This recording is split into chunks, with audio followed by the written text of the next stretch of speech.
So, this is the RPG-7, the most used, most feared, most budget-friendly tank-destroying stick on the planet.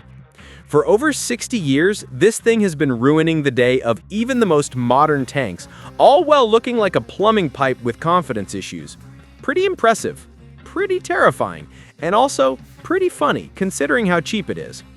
But where did this monster even come from? Surprisingly, the story begins in 1931. Yup, older than your grandma's pressure cooker. It started as the RS-65, a shoulder-launched anti-tank weapon that didn't have a shaped charge warhead, so it basically tickled tanks instead of destroying them. Not great. Back to the drawing board. Then came the American bazooka, which impressed the Germans.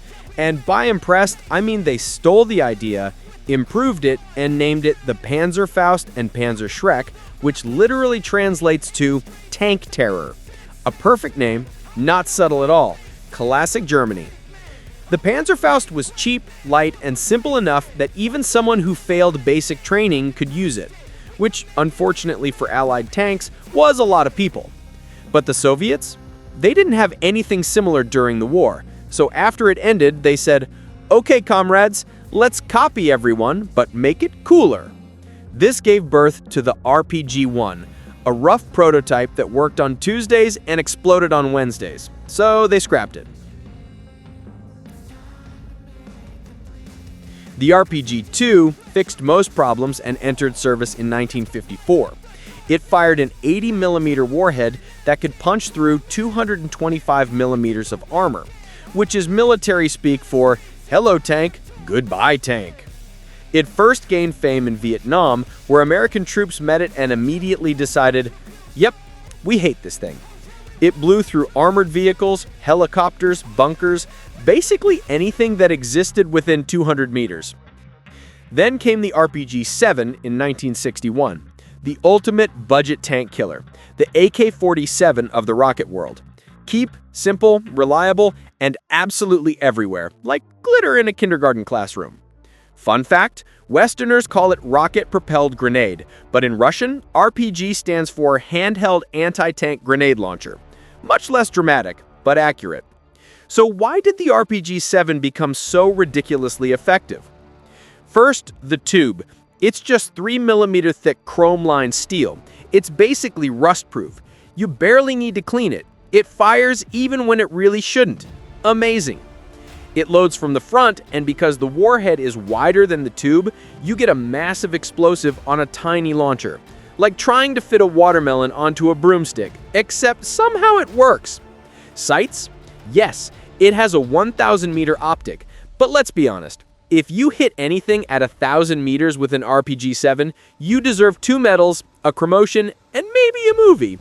Real range is under 300 meters. Everything beyond that is just hope and vibes.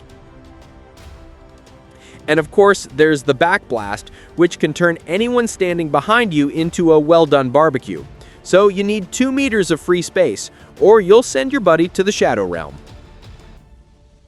The RPG-7 has a romantic relationship with explosions. 1. Heat warhead, the armor melter. This shaped charge can pierce 260mm of armor. In 1961, that was enough to ruin any tank's whole career. Inside, there's a copper-lined cone that focuses the explosion into a metal jet going 10 kilometers per second. Translation: bye-bye armor, hello chaos. 2. Fragmentation rounds. Basically turns the RPG into a mini-mortar. Great for scaring infantry, not great for their health. 3. Thermobaric rounds, the everyone step back edition.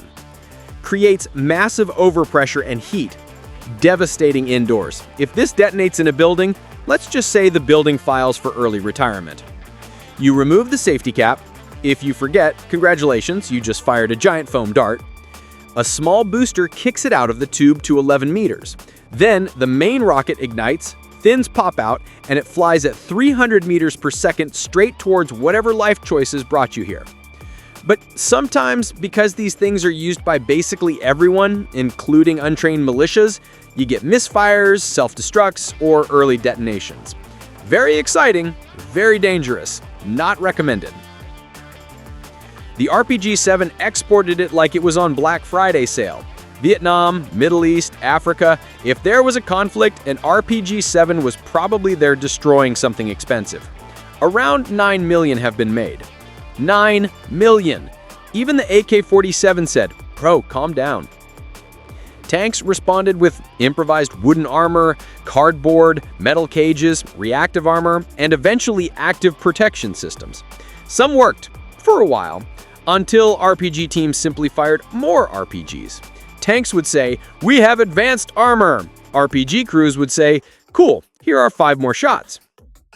Then someone said, "What if we strap RPG warheads onto drones?" And the battlefield hasn't been the same since. Drones now drop or ram RPG warheads precisely onto weak spots. Tanks responded by covering themselves in everything: metal sheets, cages, random junk. Introducing turtle tanks. They look ridiculous and still get destroyed. And that's the story of the RPG-7. A 60-year-old, simple, cheap launcher that still destroys the most advanced tanks in the world. It is the ultimate underdog weapon, proof that sometimes the simplest tools cause the biggest headaches. Tanks may cost millions, RPGs cost less than a gaming PC. And yet, one of them keeps defeating the other. I'll let you guess which one.